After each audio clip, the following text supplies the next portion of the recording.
ሰላም ሰላም ክቡራት ተኸታተልቲ ብዘለኹም ኮይንኩም ነዛ ቪድዮ ትሪኡ ብምልእኹም ሰላምኩም ብዙሕ ትርፍ ይበለለይ። ነዛ ቻናለይ ሓደሽቲ ዝኾንኩም ሰብስክራይብ ብምግባር ቤተሰብ ኩኑ። ነዛ ቪድዮ እውን ላይክ ብምግባር ጀምርዋ። ሎማዓንቲ ሒዘልኩም ዝመጻኹ ቪድዮ ከምዚ ትሪእዎ ኣለኹም 70 ካሬ ኣብ መቐለ ዝርከብ ቦታ ገዛውቲ ዋግኡ እየ ሒዘልኩም መፂአኒኹ። ከምኡ እውን ሽም መዘዋወሪ ክንደዩ መድፈኒ ሽንቲ ቤት ክንደዩ ንዝብል ኩሉ ሒዘልኩም መፂአኒኹና ክሳብ መጨረሻ ሓቢርኩም ንፅንሑ ማለት እዩ። ቅድሚ ሕዚ ተደጋጋሚ ግዜ ኢኹም ትጥይቁኒ ነይርኩም። ኣነ ከዓ ደለልቲ ጠይቀው ዘለኽዎ ቦታ ኮይነ ዝጠየቅክዎ ሸር ገይረልኩም ነይረ። ሎሚ ከዓ ብኣካል ካብ መጻኹ ከይደ ንምንታይ ዘርእዮም ዘሎ ኩነታት ዘሎ ገዛውቲ ከመይ 70 ካሬ ንዝብል ኣጋጣሚ ኮይኑ ገዛ ዝገዝእ ሰብ ነይሩሲ ንዕኡ ክነርኢና ኸድና ነዚ ደላሊ ተገዲሱ ነርኤና ምናምን ምስኡ ኮይነ እየ ቀሪፀልኩም እኒአኹ ማለት እዩ። ሓድሽ ዋጋ እዩ ናይ ሎማዓንቲ ዋጋ ማለት እዩ። ሎማዓንቲ ዕለት 23 ለካቲት 2018 ኢና ኒኤና እና እስኪ መሬት ወይ ከዓ ገዛ ኣብ 70 ካሬ ክንደይ ይርከብ ዝብል ሸር ክገብረኩም እየ ሓቢርኩምኒ ክሳብ መጨረሻ ፅንሑ። ላይክ ሸር ሰብስክራይብ ምግባር እውን ኣይትረስዑ። ብመጀመርታ ዝተወድአ እቲ 70 ካሬ በየቦትኡ ይፈላለዩ። ቀዳማይ ዙር ዝበሃል እኒኦ፣ ካልኣይ ዙር ዝበሃል እኒኦ ኢሎሞ እዚ ቀዳማይ ዙር ክሳዕ ሳልሳይ ዶር ወይ ከዓ ሳልሳይ ፎቅ እዩ ዝስራሕ ኢሎሞ፣ ከምኡ እዩ ቢላን ኢሎምዎ። ክሳዕ ሳልሳይ ፎቅ ዝተደብደበ ኩሉ ነገሩ ዝተወድአ 13 ሚልዮን ኢሎምዎ ማለት እዩ። 13 ሚልዮን ይውድእ ኢሎምዎ። ቀዳማይ ህድም ኮይኑ ኩሉ ነገሩ ታሕቲኡ ፍንሽንግ ዝኾነ ዝተወዳደአ ምንም በቃ ምእታው ጥራሕ ዝቐረዮ ላዕሊኡ ኮለን ዝተተኸሎ ከዓ 5.5 ሚልዮን ኢሎምዎ ማለት እዩ። ታሕቲኡ ዝተወድአ ቀዳማይ ድብድብ ማለት እዩ ኩሎም ሙሉ ዝተወዳድአ ካብ 5.5 ሚልዮን ንታሕቲ የለን ኢሎምዎ ማለት እዩ። 5.1 ሚልዮን ዝሓዘ ሰብ እኳ ነይሩስ ዓቕሚ ዘይብሉ በቃ ካብኡ ንታሕቲ ክንረኽበሉ ኣይከኣልናን ኣይርከብን ኢሉ ማለት እዩ። ካብኡ እንታይ ዝበሃል እኒኦ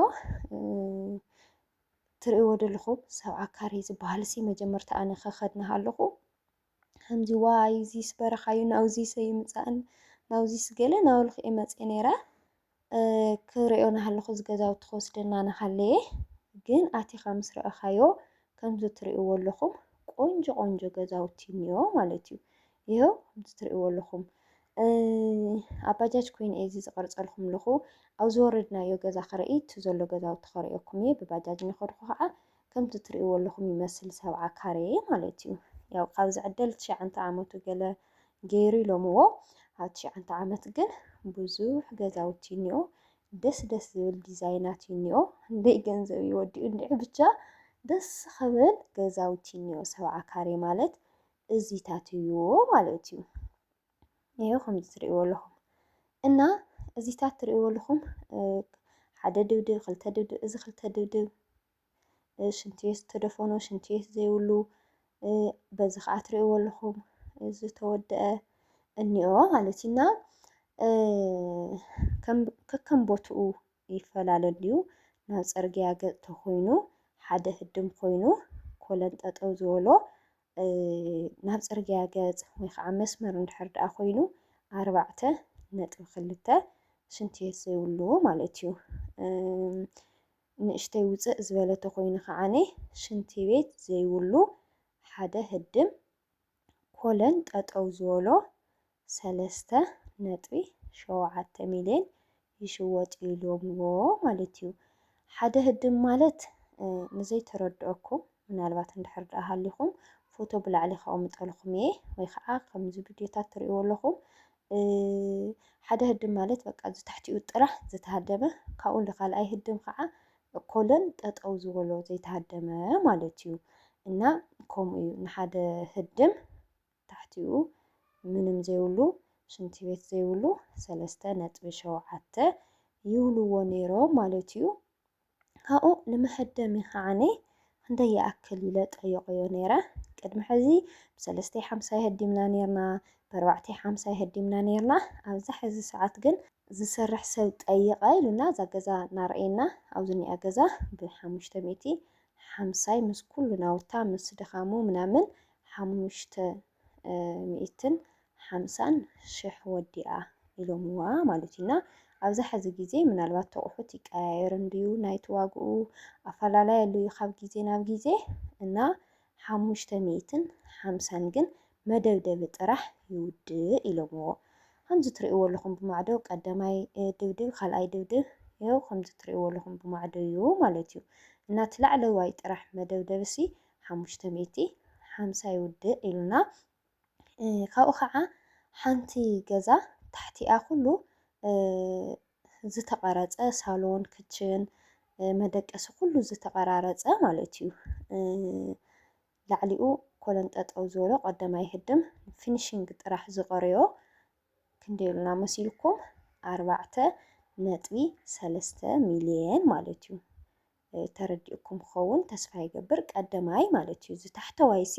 ኩሉ ቅርፂ ዝወፀ ሳሎኑ መደቀሲኡ ክችኑ ቅርፂ ወፂኡ ሽንቲ ቤት ተደፊኑ እዚ ክንደይ ኢልዎ መሲልኩም 4.3 ይኸው ካልኣይ ህድም ማለት እዚ እዩ እዚ ካልኣይ ህድም ይበሃል ክልተ ህድም ዝተደምደመ እዛ ቦታ እዚኣ ንባዕላ 3.7 ኢሎምዎ ማለት እዩ ሆ ኣብዚታት መዓት ገዛውቲ ዝስራሕ ኣሎ ካብኡ እንታይ ክብለኩም ደልየ ነይረ እወ እዛ ብ4.3 ሚልዮን ዝበልኩኹም ፊኒሽንግ ቀሪዋ ዝበልኩኹም ከዓ ፊኒሽንግ መግበሪ መወድእ ኩሉ ነገር ሲ ክንደይ ይኣክል ኢሎም ጠይቀዮ ነይረ ክሳዕ ካብ 650 ክሳዕ 1 ይውድእ እዩ ኢልዎ ነይሩ ማለት እዩ ፊኒሽንግ ጥራሕ እና ናይ መሬታት ዋጋ ነዚ ይመስል ምናልባት መንጎ ዘይነገርኩኹም እንድሕር ደኣ ሃልዩ ኣይፈልጥን ክትሓትኑ ትደልዩ ነገር እንድሕር ደኣ ሃልዩ ሕተቱን እሞ ብስነ ስርዓት ከነጋግረልኩም እየ ማለት እዩ ብዙሕ ገዛውቲ ልሸጥ ደላሊ የጠየቀልኩም መፅኒኹ ካብኡ ዝገርመኒ ነገር ከዓ እንታይ መሲልኩም ሽንቲ ቤተይሲ ብ80,000 ኣቑዒቶ የኽብለኩም ንሃለኹ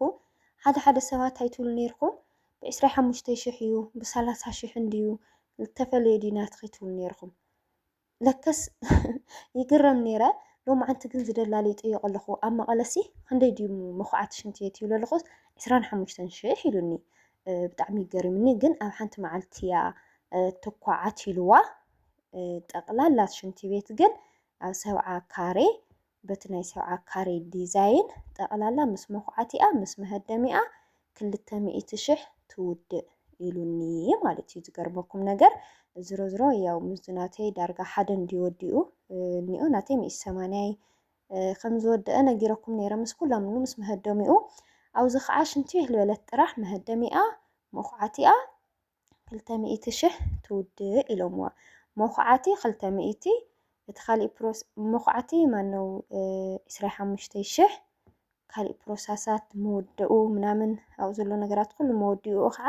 200,000 እያ ትውድእ ኢልዋ ይብለኩም እዚኣ እውን ጠይቀልኩም ነይረ ካብኡ ከዓ ታዩ ሽም መዘዋወሪሲ ክንደይ ኢሎም ሓቲተ ነይረ ሽም መዘዋወሪ ክሳዕ ክንዲዚ ዝበፅሕ ኣይመስለኒ ነይሩ ይበሃል እንዲ ነይሩ ወረታት ገለ ግን በቃ እርግጠኛ ኣይኮንኩሉን ነይረ ግን ሎማዓንቲ በእርግጠኝነት ኣብ 70 ካሬ ናይ ባዕሉ ፕላን ስለ ዘለዎ ቀዳማይ ድብድብ እንድሕር ደኣ ኮይኑ ሽም መዘዋወሪ 165,000 ማለት እዩ ይውድእ ኢሎምዎ ሽም መዘዋወሪ እየ ዝብለኩም ኣለኹ ቀዳማይ ዝተሃደመ ቀዳማይ ድብድብ ክልተ ድብድብ ማለት ከምቲ ትሪእዎ ኣለኹም ክፍትታት ከምኡ እዩ ክልተ ድብድብ ከዓነ 197,000 ኣብዛ ህዚ ዘላ ሕጋዊት በቃ እታ ትኽክለኛ ሽም መዘዋወሪት ከማ እያ ኢሉኒ ማለት እዩ ተረዲእኩም ክኸውን ተስፋ ይገብር ወላ ክደግመልኩም ቀዳማይ ህድም እንድሕር ደኣ ኮይኑ 165,000 ካልኣይ ህድም እንድሕር ደኣ ሃልይዎ ከዓ 197 ህድም እዩ ኢሉን ቅርሺ ይውድእ ኢሉኒ እዚ ታዩ ሽም መዘዋወሪ ጥራሕ ሽንቲ ቤት ከዓ መኹዓቲኣ መደብደቢኣ 200,000 ከም ትውድእ ነጊረኩም ማለት እዩ ካብኡ ታዩ ቀሪኒ ከዓ ኣብ ካልእ ሲ ሕዚ ቢላ ገዛታት ወዶ እኒኦ እስኸስ ሽመዛወሪ ክሳዕ ክንደይ ይኣክል ኢለ ጠይቆዮ ነይረ 200 ካሬ እንድሕር ደኣ ኮይኑሲ ክሳዕ ክንደይ ይበፅሕ ኢለ ነይረ ያው በርግጥ ተወልዓ ኣፍልጦ ብደንብ ዘለዎ ኣብ 70 ካሬ እዩ ግን ሕዚ እቲ ናይ 200 ገለ ካሬ ትብልዮ ለኸ ግን ከከም ቦትኡ ይፈላለዩ ኢሉኒ ሕዚ ኣብ ማእኸል ከተማ ማእኸል ዝበለ ተኮይኑ 200 ካሬ ዝበፅሕ ክሳዕ 400,000 ልኡን እዩ ዝውድእ ኢሉኒ ብጣዕሚ እየ ተገሪመ ማለት እዩ ቅድሚ ሕዚ ኣብ ደገ እናሃለኹ ሓንቲ ሓፍትና 400,000 መዘዋወሪ ሽም ዝብል ሒዛ መፅያሲ ብዙሕ ሰብ ደንጊፁ ነይሩ ኣነ ንባዕለይ ኣመንኩዋን ነይረና ግን እንታይ እዮም ዝብሉ እዞም መምሓሩ ማየት ማመን ነው ርኢኻ ኩሉ ምስ ኣፅናዕካ ኣብ ዓድኻ ኩሉ ብዓይንኻ ምስ ረአኻ ተኣምን ማለት እዩ እና ሽም መዘዋወሪ ከከም ቦትኡ ይፈላለዩ እና 70 ካሬ ያው ከምቲ ነጊረኩም እኒአኹ እዩ ኣብ ካልእ ቦታታት ግን ከከም ካሬኡና ከከም ቦትኡ ይፈላለዩ ኢሎምዎ ማለት እዩ ካብኡ በዚታት ከዓ ትርእይዎ ኣለኹም እዚ ከዓ ካልኣይ ዙር ኣብ 70 ካሬ ኮይኑሲ ካልኣይ ዙር እዩ ትርእይዎ ኣለኹም በረኻማ ነገር እዩ ነይሩ ዝመስል ይኸው በዚ ጌርና ንወርድ ኣለና ማለት እዩ ኣብ 70 ካሬ ኮይኑ ትሕቲ ሓመድ ይልበሃል ትሕቲ ሓመድ እናተባህለ ይፅዋዕ ኢሉኒ ሽሙ ዝሮዝሮ ኣይን ሓመድ ይፈልጢ ግን ትሕቲ ሓመድ ዝበሃል ግን ብዙሕ ተመራፂ ኣይኮነን ናብ በረኻ ነገር እዩ ኢልዎ ኣብኡ ከዓ ክሳዕ ክንደይ ይርከብ መሲልኩም ካብ ናይ መጨረሻ ዋጋ ኢሉኒ ማለት እዩ ቀዳማይ ድብድብ ናይ መጨረሻ ዋጋ በቲ በረኻ ገፅ መውፅኢ 3.4 ማለት እዩ ካብኡ በፍፅም ዝቕንስ የለን ኢሉኒ እዚ እውን 3.3 ዝሓዙ ሰባት ነይሮም ነገር ግን ካብኡ ካብ 3.4 ታሕቲ ክረኽቡ ስለ ዘይከኣሉ ከገዝኡ ይከኣሉን ይብል ነይሩ ማለት እዩ እና ናይ 70 ካሬ መሬታት ንዕኡ ይመስል ኣብዚ ዝደላሊ እዩ ዘርእየና ኣሎ ከምዚ ትርእይዎ ኣለኹም ናኾለልና ኢና ኩሉ 70 ካሬታት ንሪኦ ኣለና እንታይ ይመስል ሰፈር ዝብል ኢና ኣነ ከዓ ንኽቡራት ተኸታተልተይ ተሓቱኒ ስለ ዝነበርኩም ብዝረኸብክዎ ኣጋጣሚ ተጠቒመ ሕድሕድ ሕቶታት ሓቲተልኽዎም ማለት እዩ ዝትርእይዎ ኣለኹም ቀዳማይ ድብድብ ኮሎን ጠጠው ዝበሎ 3.4 ብታሕቲ ብመጨረሻ ተኮይኑ ግን ማለት እዩ ሽንትቤት የብሉ ገለ የብሉ እምበር ማእኸል ዝበለ ተኮይኑ ኣብ 3.8 3.9 ሳዕ 4.3 ህድም ቀዳማይ ዝተሓደመ ይርከብ ማለት እዩ ዝተሰርሐ ግን ከምቲ ዝበልኩኹም ብታሕቲ ትርእይዎ ኣለኹም እዚሲ ብታሕቲ እኒኦ ኮሎን ጠጠው ዝበሎ ሳሎኑ መደቀሲኡ ገለ እንድሕር ደኣ ተወዳዲኡ ኮይኑ 5.5 ይሽወጥ ኢሎምዎ ማለት እዩ ሎማዓንቲ ሒዘልኩም ዝመፃኹ ቪድዮ ነዚ እዩ ዝመስል ነይሩ ምናልባት እዛ ቪድዮ ፅባሕ ፖስት ክገብራ ዝኸውን ሎማዓንቲ ዕለት 23 እዩ ዕለት 24 ፖስት ክገብራ ናይ 70 ካሬ ዘሎ መሬታትና ዋጋታቱ ነዚ ይመስል ማለት እዩ ዞም ሓተይ እና ብካሊእ ቪድዮ ክሳዕ ንረኸብ ነዛ ቻናለይ ሕዚ እውን ሓደሽቲ ዝኾንኩም ሳብስክራይብ ናገበርኩም ቤተሰብኩን ኢኹም ነዚ ቪድዮታተይ እውን ላይክ ብምግባር ክሳዕ መጨረሻ ኣዳምፅለይኩም ክብለኩም ይደሊ ሎማዓንቲ ዝነበረኒ ቪድዮ ነዚ ይመስል ተሰናይ ንዓኹም ቻው ክልተ ህድምካ ክሳዕ ክንደይ ይርከብ ይኾን ክልተ ህድምና ከ4.5 ሚልዮን ላዕሊ ከምቲታት ዝበለ ማለት እዩ ክልተ ህድም ሽንትቤት ዝተሃደመ ተኮይኑ 4.7 ሽንትቤቱ ዝተሃደመ ተኮይኑ 4.7.8 ዘይተሃደመ ኸ حلف ولا راح اوكي ያው ከታሽን ኬት መህደሚታ ማ 200 ሺህ ይያ መህደሚታ ሰቀ 200 ሺህ ያ ተወደ ኦኬ ወርሽ ተበቃና መንደቅና ኣብ ሽንዱኖ ወርሽ ማዓት ታስራ 5 ሓደ ህድም 105 ማለት እዩ እሺ كنت هدوم